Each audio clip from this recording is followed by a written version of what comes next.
Assalamualaikum warahmatullahi wabarakatuh. Selamat datang kembali di channel Hikmah Misteri. Dan tentunya masih bersama saya Mas Nara. Apa kabar kalian semua? Semoga selalu baik-baik saja, sehat badannya, dilimpahkan rezekinya, dan dihindarkan dari segala mara bahaya. Amin. Di kesempatan kali ini saya akan menceritakan sebuah cerita horor dengan judul Ibu Mertua dan Sundel Bolong, melanjutkan dari part kemarin. Oke, seperti biasa sebelum gue ceritanya, bagi kalian yang belum subscribe channel ini, silahkan bisa subscribe dulu dan aktifkan lonceng notifikasinya agar kalian tidak ketinggalan cerita dari channel Hikmah Misteri yang akan selalu menggetarkan hati kalian. Oke, terima kasih, and so get ready to be haunted.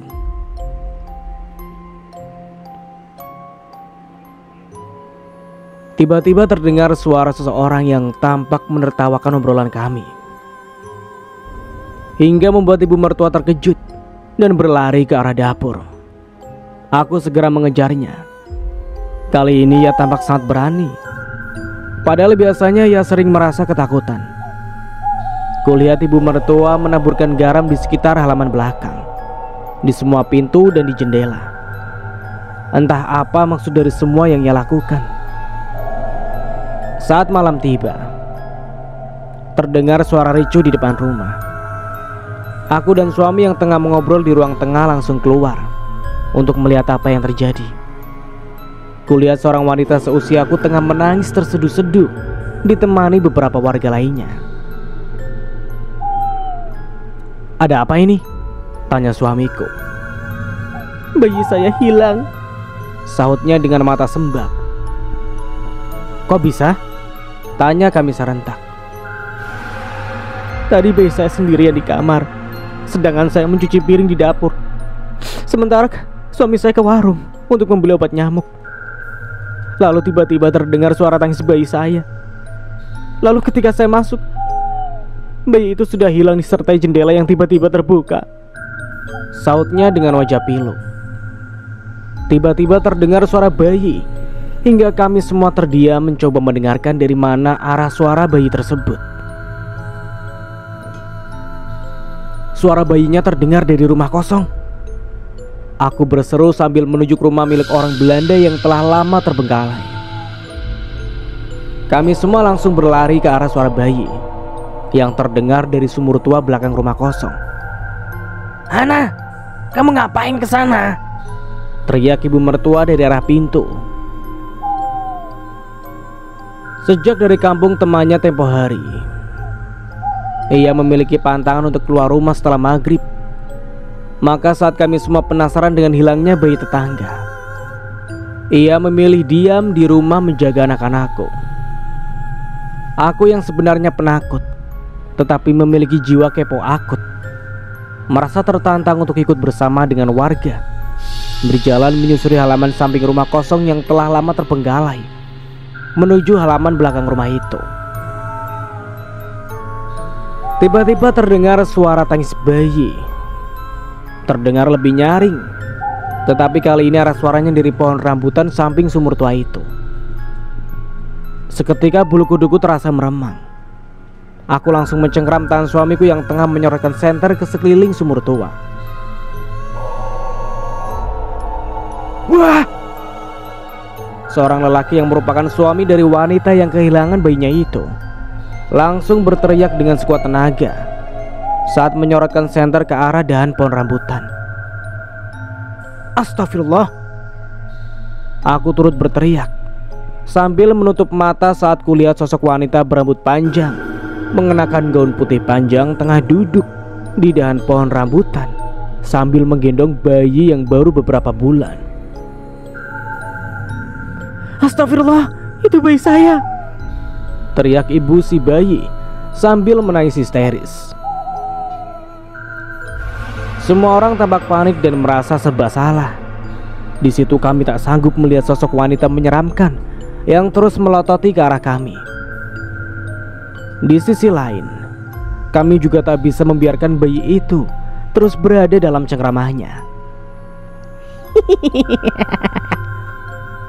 Sosok wanita itu tertawa menyeringai hingga aku nyaris mengompol di celana. Kutahan rasa takut ini sambil menggenggam erat lengan suamiku yang sejak tadi fokus membaca ayat-ayat suci Al-Quran. Beberapa warga lainnya tampak bergidik ngeri dan berniat untuk kabur. Tetapi ibu si bayi memohon agar mereka membantu mendapatkan kembali bayinya. Pak RT pun tampak ngeri dengan penampakan sosok menyeramkan itu.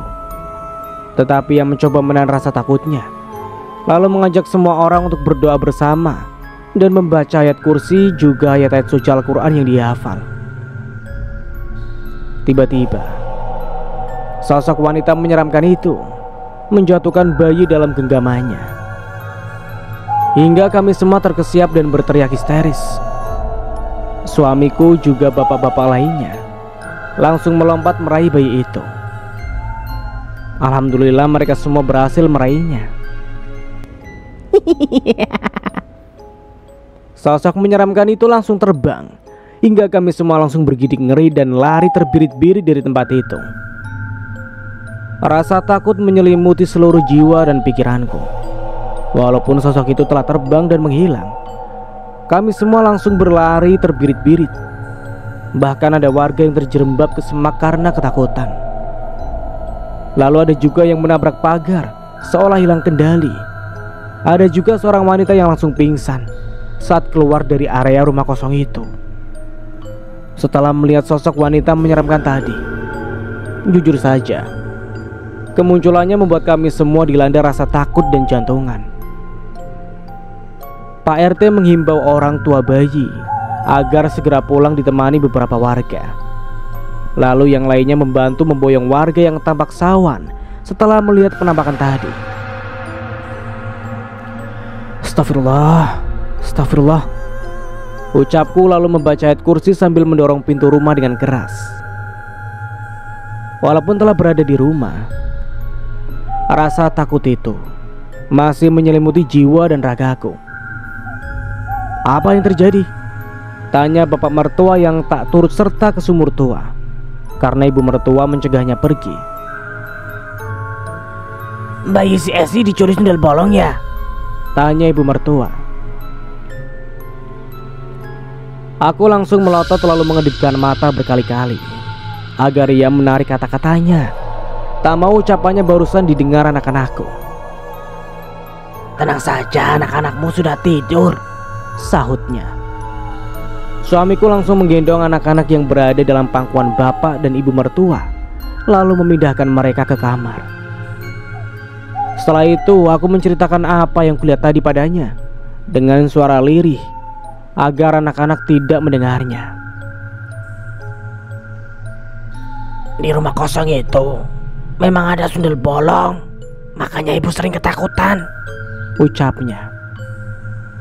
Dia tak akan mampu masuk rumah ini karena kita sudah menaruh banyak penangkal di setiap pintu masuk, ucap bapak mertua. Tiba-tiba ia berlari ke arah dapur. Lalu kulihat ia kembali menaburkan garam di sekeliling rumah. Apa semua penangkal itu tidak menyimpang dari syariat Islam? Tanyaku lirih pada suamiku yang sejak tadi termenung. Hening. Ia sama sekali tak menanggapi pertanyaanku. Diki, kamu kenapa? Tanya ibu mertua saat melihat suamiku yang terus merenung dengan tatapan kosong. Aku seperti mengenali sosok wanita menyeramkan itu, ucapnya hingga membuatku tersentak kaget. Tadi aku tak terlalu memperhatikan wajahnya karena wajah sosok itu terlalu menyeramkan. Aku hanya melihatnya sekilas. Itu pun sudah membuat jantungku seakan lepas dari tempatnya. Sudahlah Diki, jangan lagi membahas sosok menyeramkan itu. Segera tidur, bentak ibu mertua lalu bergegas masuk ke kamar. Tiba-tiba bapak mertua telah selesai menaburi garam ke seluruh jalan masuk rumah, termasuk jendela dan pintu, juga sekeliling rumah.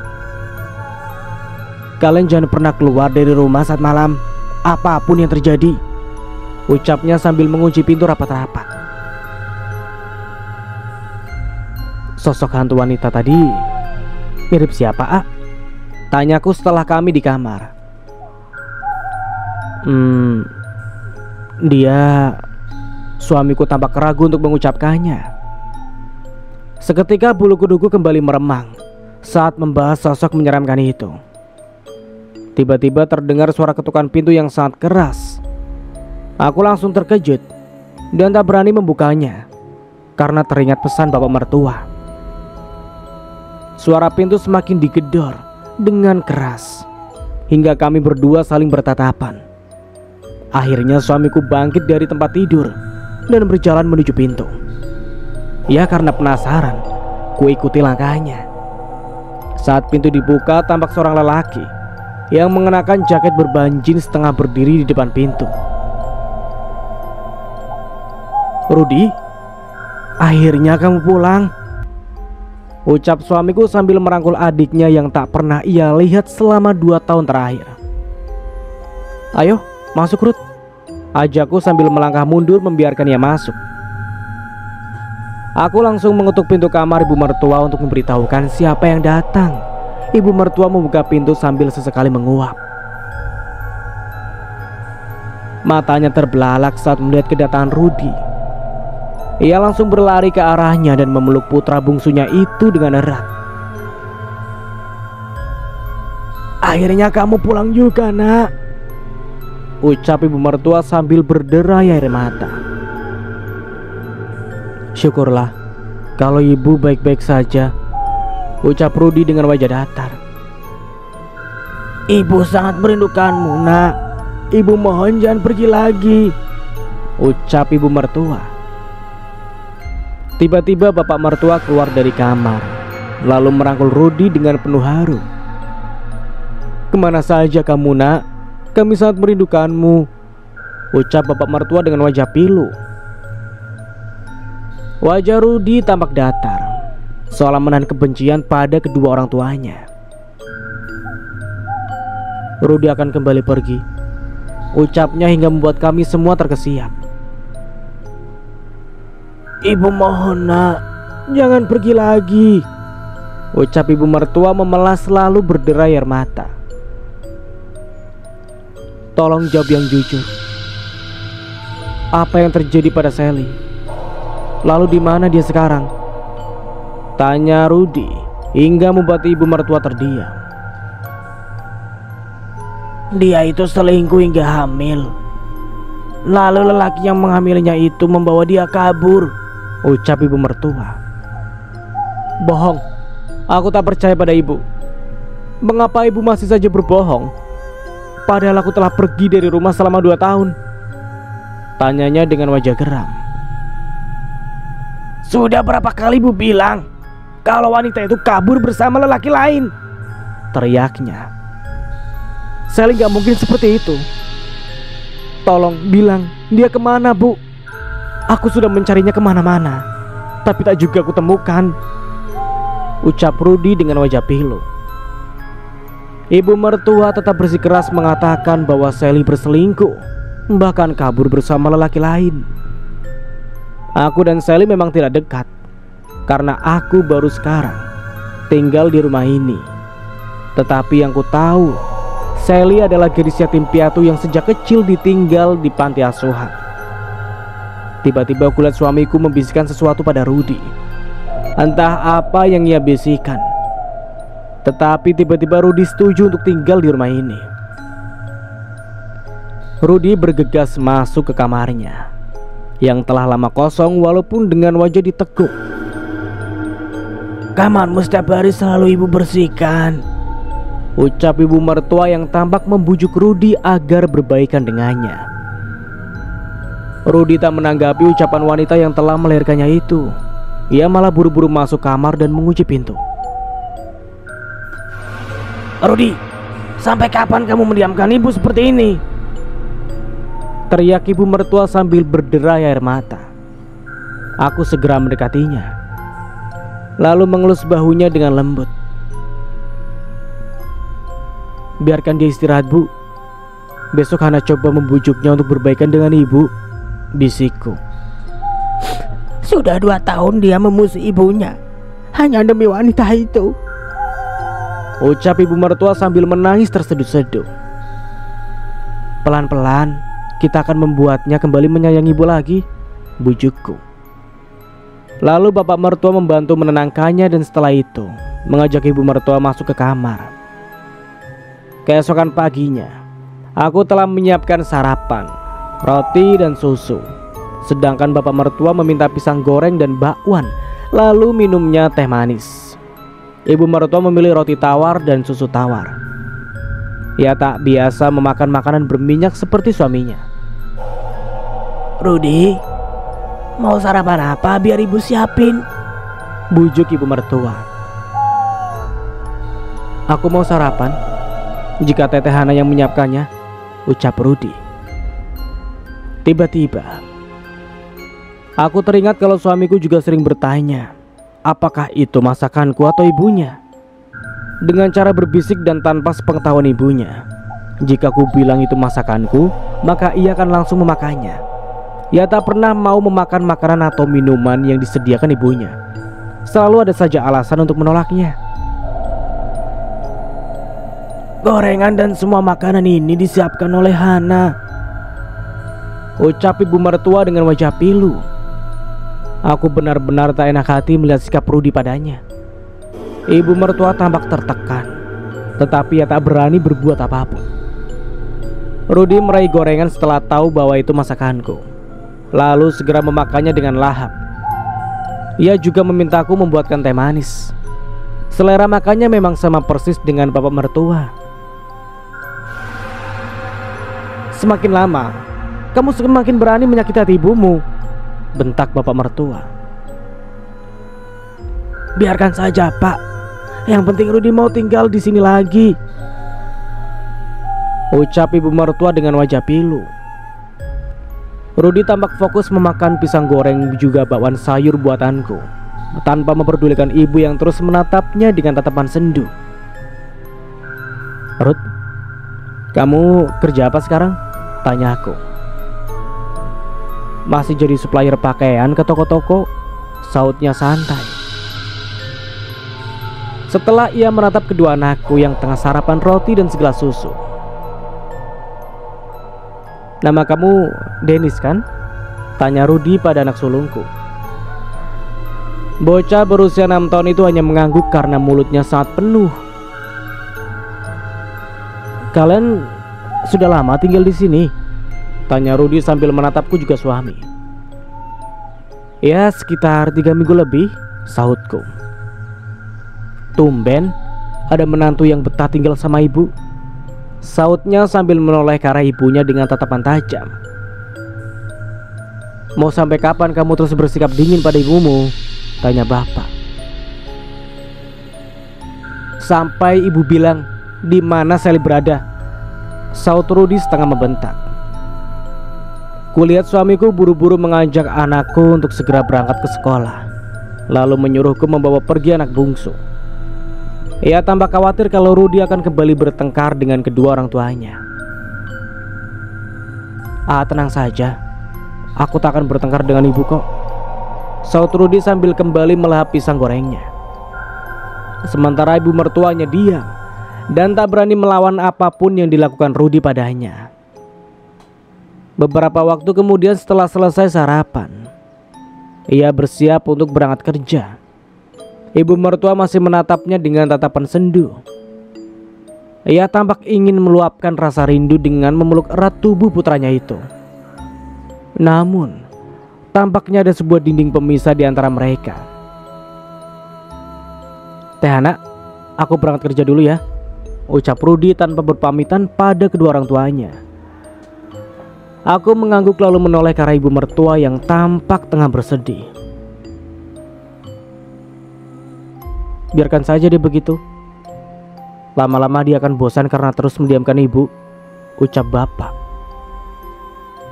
Aku lalu mengantar suamiku ke depan. Ia langsung naik ke motor bersama anakku. Tolong, pastikan ya, jika kamu yang memasak untuk makan nanti malam, bisik suamiku sambil celingukan seolah tak ingin ucapannya didengar oleh kedua orang tuanya. Sebenarnya sejak tinggal di rumah ini, ia sering berkata seperti itu.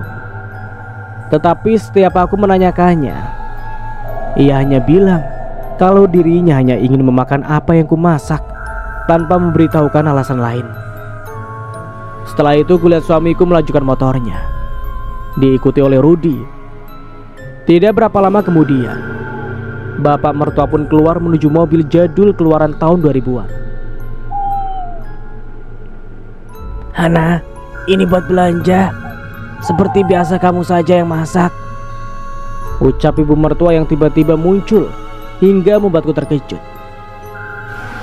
Bu, biar Hana saja yang mengeluarkan uang belanja. Rasanya nggak enak karena selama ini menumpang di rumah ini tanpa mengeluarkan uang, ucapku. Ya sudah, terserah kamu saja. Segera belanja, biar Daniel ibu yang jaga, ucapnya. Aku mengangguk lalu bergegas pergi ke pasar. Kebetulan jarak pasar hanya 1 kilometer dari rumah, jadi aku bisa berjalan kaki ke sana sambil menikmati udara pagi yang masih sejuk. Mau kemana, Hana? Sapa Bu Nani yang tengah menjemur pakaian. Ke pasar, Bu, sahutku. Kamu kok betah tinggal bersama Bu Rukmini yang terkenal cerewet dan galak itu? Tanyanya. Ibu mertua sekarang baik kok, sahutku. Wanita bertubuh gempal itu hanya mencebik dengan wajah masam, lalu membiarkanku berlalu. Awalnya memang aku tak menyukai ibu mertua, tetapi lama-lama aku bisa memaklumi sikap cerewetnya. Apalagi akhir-akhir ini, ia selalu menunjukkan sikap baiknya kepadaku juga anak-anak. Tiba-tiba aku melewati ibu-ibu dan bapak-bapak yang tengah mengobrol di depan terasnya. Awalnya aku ingin mengabaikan siapa yang tengah mereka obrolkan, tetapi tiba-tiba aku menghentikan langkah saat terdengar bahwa mereka tengah membicarakan sundel bolong juga ibu mertua. Ngeri banget ya sama sundel bolong semalam. Anehnya Bu Rukmini tak mau keluar saat kita heboh dengan sundel bolong itu, ucap Pak Ismail. Kok bisa ya dia betah tinggal di kantor rumah yang ada sundel bolongnya, saut Bu Nining. Apa jangan-jangan Bu Rukmini ada kaitannya dengan sundel bolong itu? Mendengar ucapan mereka, aku segera melanjutkan perjalanan karena mereka mulai menoleh ke arahku yang sejak tadi menguping obrolan mereka.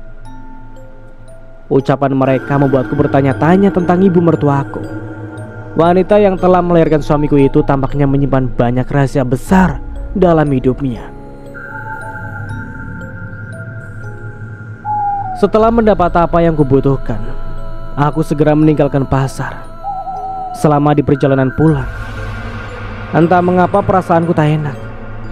Setibanya di depan rumah, kulihat seorang lelaki bertubuh tinggi besar keluar dari rumah sambil menenteng sebuah amplop tebal. Sepertinya wajah lelaki itu tak asing, karena ia merupakan warga daerah sini. Hanya saja aku tak mengenalnya ataupun mengetahuinya di mana rumahnya. Siapa lelaki tadi, Bu? Tanya aku. Tukang yang ibu suruh benerin genteng yang bocor, sahutnya. Aku tiba-tiba ingat pernah melihatnya di sebuah proyek pembangunan ruko di persimpangan jalan. Sepertinya ia benar, ia seorang tukang bangunan. Namun, benarkah ada genteng yang bocor? Karena seingatku, beberapa hari lalu hujan besar, tetapi tak ada genteng yang bocor. Sudah sana masuk terus beres-beres, ucapnya. Aku mengangguk lalu segera mengerjakan pekerjaan rumah yang ternyata belum ada satupun yang dikerjakan. Ibu mertuaku itu angin-anginan. Kadang membantuku mengerjakan sebagian pekerjaan rumah, kadang pula menyerahkan sepenuhnya kepada aku. Tiba-tiba terdengar suara ketukan pintu. Tampaknya ibu mertua tak mau melangkahkan kakinya untuk membuka pintu.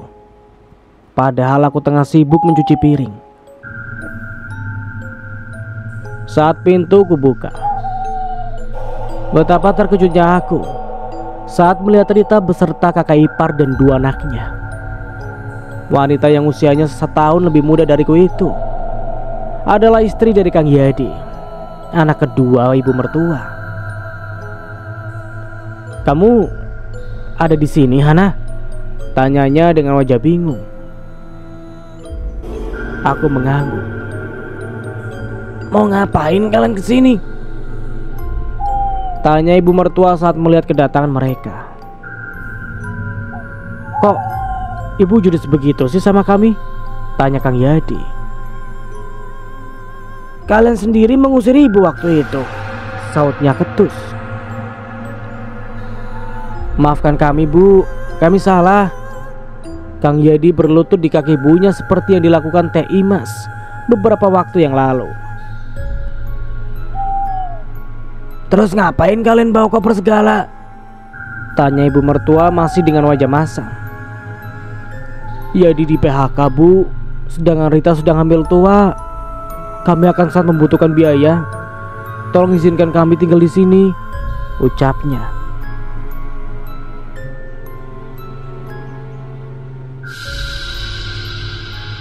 Reaksi wajah ibu mertua terlihat aneh saat melihat perut Rita yang besar. Entah apa yang ia pikirkan. Dasar sundel bolong. Sebenarnya saya masih kesal karena waktu itu kamu mengusir saya, bahkan menjelek-jelekan saya di depan Hana. Tapi karena saya baik, makanya saya mengizinkan kamu tinggal di sini, ucapnya. Setelah itu mereka pun masuk. Rita segera membereskan barang-barang yang ia bawa. Lalu tidak lama kemudian, ia masuk ke dapur untuk membantu memasak. Hana, kamu sudah berapa lama tinggal di sini? Tanyanya. Sejak kamu mengusir ibu, sahutku. Kamu betah tinggal di sini? Tanyanya. Ya awalnya sih gak betah, tapi ya dibetah-betahin aja. Karena ibu mertua yang memintaku tinggal di sini, sahutku. Hei, sundel bolong, jangan ngomong aja. Mending kamu jemurin tuh pakaian. Kasihan Hana kalau semua yang dia kerjakan, bentak ibu mertua. Rita mengangguk lalu bergegas mengeluarkan pakaian dari mesin cuci. Ibu, jangan kasar gitu sama Rita. Kasihan, apalagi dia sedang hamil besar, ucapku. Orang hamil itu harus banyak gerak. Aku menghela nafas mendengar ucapannya.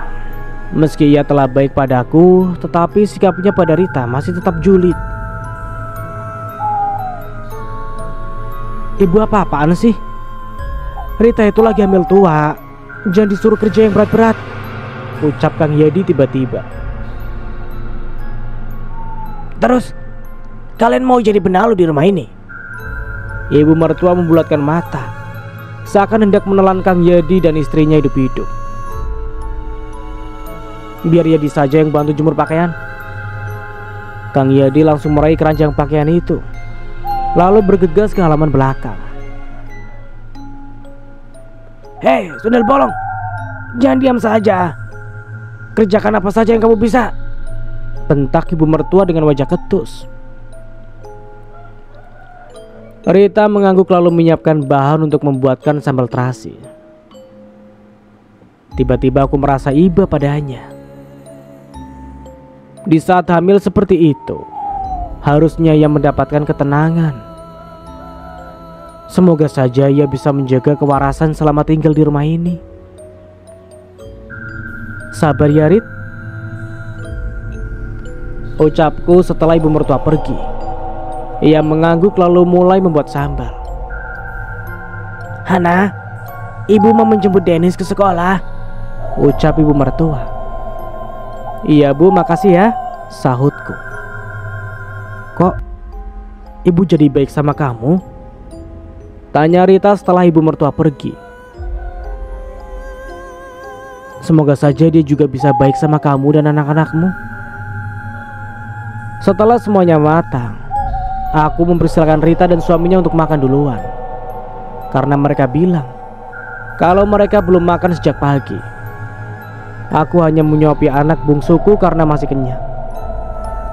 Tiba-tiba terdengar suara motor berhenti tepat di halaman rumah.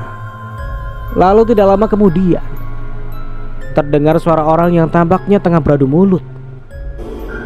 Karena penasaran, aku segera keluar rumah.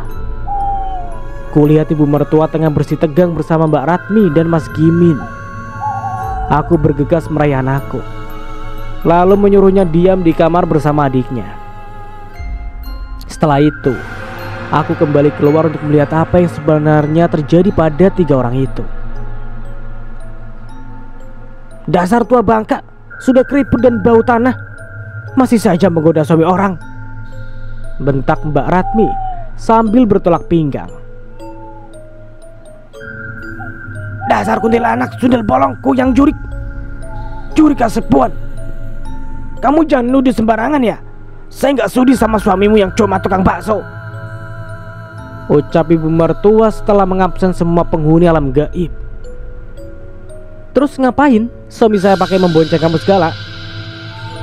Tanya wanita berkulit sawo matang itu sambil membulatkan mata seakan hendak menelan tubuh ibu mertua bulat-bulat. Saya ngojek sama dia, saut ibu mertua yang tak mau disalahkan. Lalu ia merogoh tasnya lalu melempar selembar uang pada Mbak Ratmi. Suami saya itu tukang bakso, bukan tukang ojek, saut Mbak Ratmi yang juga tak mau kalah. Sudahlah Bu, malu sama orang, ucap lelaki yang biasanya berdagang bakso keliling. Tadi Mas bilang mau belanja, tapi kenapa malah nganterin nenek peot itu? Tanyanya sambil membulatkan mata dan bertolak pinggang pada suaminya. Kasihan Bu Rukmi ini jalan sendirian, makanya Mas antar dia menjemput cucunya, jawab Mas Gimin. Kamu pasti pakai susu kan? Buktinya suami saya sering menggigau dan menyebut namamu, ucap Mbak Ratmi. Itu bukan salah saya. Tanyakan sama suamimu. Ngapain pakai mimpiin saya segala? Seketika tawa ibu mertua pecah. Ia malah tamak sumringah setelah mendengar ucapan Mbak Ratmi. Mbak Ratmi tampak semakin geram. Wajahnya kini menjadi merah padam. Sorot matanya penuh dengan kebencian. Kalau mau jadi pelakor ya sadar diri. Kamu itu sudah tua, ucap Mbak Ratmi. Sudah lagi Min, bawa kuntilanak itu pergi. Sakit kepala saya, ucap ibu mertua. Dasar mak lampir nenek gayung. Awas ya kalau kamu dekati suami saya lagi. Wajah kayak memedi, masih aja keganjinan, ucap Mbak Ratmi. Seketika ibu mertua melompat, lalu menarik gulungan rambut Mbak Ratmi, lalu menariknya hingga wanita itu mengerang kesakitan. Dasar kuntilanak gelo, pengwani, wani-wani siak aing, umpat ibu mertua dengan wajah seperti orang kesurupan. Astagfirullah Bu, jangan seperti itu, ucapku sambil berusaha melerai.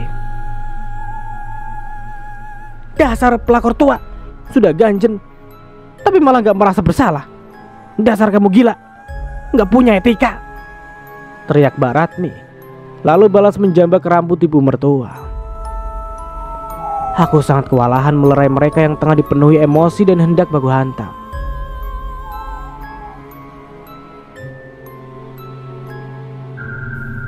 Aduh Ratmi, kamu jangan ngomong begitu sama Bu Rukmi ini. Dia itu sangat baik, hatinya begitu cantik seperti wajahnya yang selalu cantik dan awet muda. Ucapan Mas Gimin semakin membuat Mbak Ratmi semakin seperti kesetanan. Matanya memerah, seolah hendak mengeluarkan api. Ia langsung melayangkan tendangannya pada kaki ibu mertua, hingga akhirnya ibu mertua jatuh tersungkur. Ibu mertua langsung bangkit dan balas melayangkan tendangan pada Mbak Ratmi. Tak hanya menendang, ibu mertua juga sempat melayangkan bogem mentah ke wajahnya. Aku dan Mas Gimin mencoba melerai, tapi kami lumayan kewalahan menghadapi dua wanita yang sama-sama dipenuhi emosi.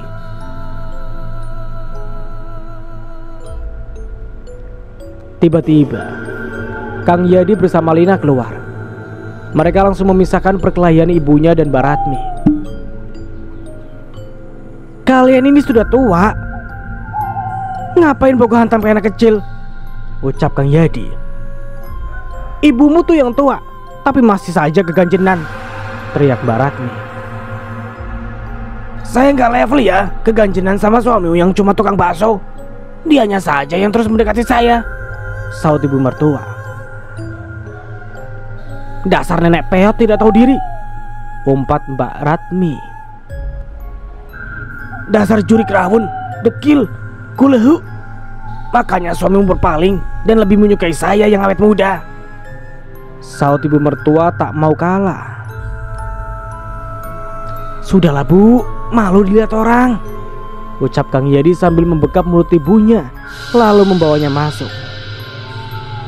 Begitu pula dengan Mas Gimin yang langsung membawa istrinya pulang. Setelah masuk ke rumah, kami semua menarik napas dalam-dalam, lalu mengembuskan secara perlahan. Kami semua dibuat mengelus dada dengan apa yang barusan terjadi. Kalian semua ngapain menatap ibu seperti itu? Tanyanya dengan napas ngos-ngosan. Tampaknya ia kehilangan banyak tenaga setelah baku hantam dengan Mbak Ratmi. Sebenarnya kenapa sih ibu harus berantem segala? Ingat umur Bu, ucap Kang Yadi. Dia menuduh ibu menggoda suaminya, padahal ibu gak level sama tukang bakso kayak si Gimin, sautnya sambil mengerucutkan bibirnya. Saya kok heran ya sama tukang bakso itu. Kenapa seperti tergila-gila gitu sama ibu? Tanya Rita sembari mengernyitkan dahi. Karena saya cantik dan awet muda, saut ibu mertua sambil melotot dan bertolak pinggang, lalu langsung masuk ke kamar. Ibu mertua menyuruhku membeli buah-buahan ke supermarket. Lalu di perjalanan, tiba-tiba aku melihat sebuah kios buah-buahan di pinggir jalan. Tampaknya kios itu masih baru, karena beberapa hari lalu saat aku melewati jalanan ini, aku belum melihat kios itu. Kulihat seorang wanita berjilbab lebar dengan cadar yang menutupi wajahnya. Wanita itu tampaknya pemilik kios.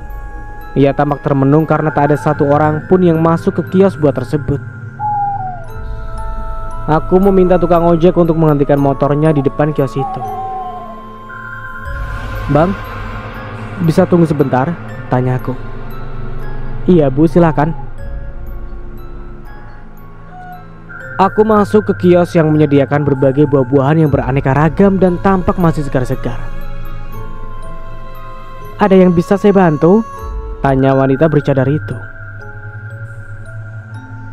Tiba-tiba aku terdiam saat mendengar suara wanita itu. Begitu pula dengan dirinya. Ia juga tampak canggung saat berhadapan denganku. "Apa kamu Sarmila?" tanyaku. Ia mengangguk. "Tolong jangan bilang pada mertuamu tentang keberadaanku," ucapnya.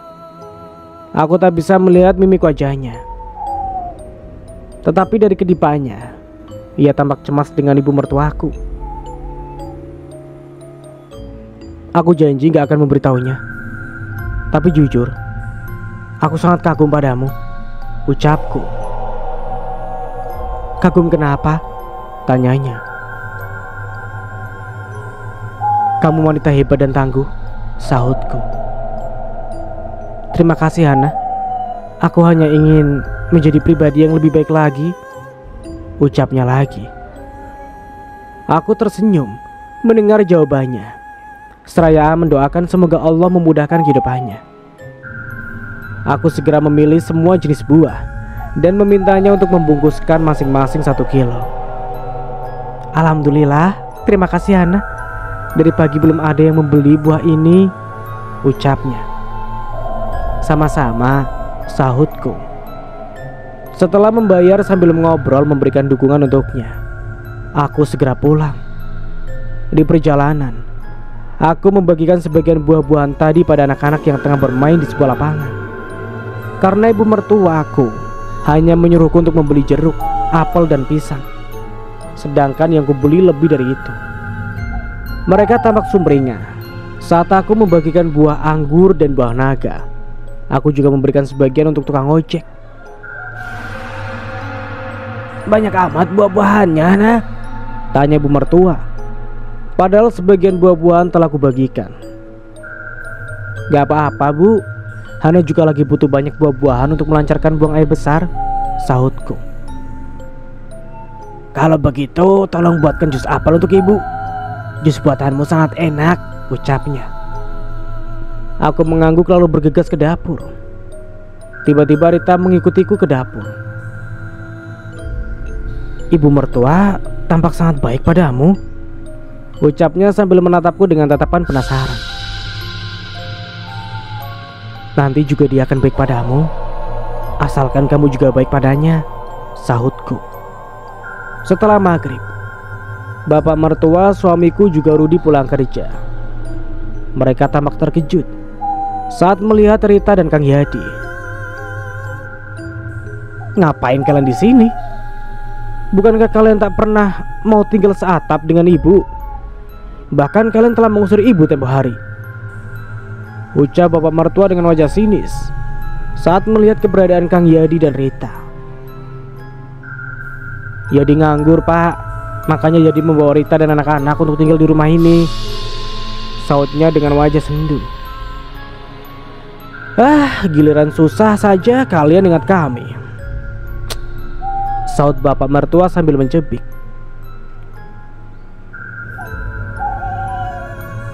Sudahlah, biarkan mereka tinggal di sini. Ibu malah senang ada banyak orang di sini. Aku terkejut saat mendengar jawaban ibu mertua. Tampaknya ia mulai membuka hati untuk Rita, karena saat mereka datang, ibu mertua tampak judes dan selalu sinis. Kang Yadi, kalau mau kerja ikut sama aku aja. Nanti ku kasih kerjaan. Mending kalian kontrak daripada terjadi apa-apa sama Rita, ucap Rudi sambil melirik ibunya dengan tatapan sinis.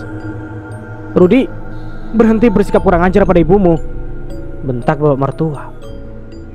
Rudi langsung melongos masuk ke kamarnya tanpa memperdulikan ucapan bapaknya.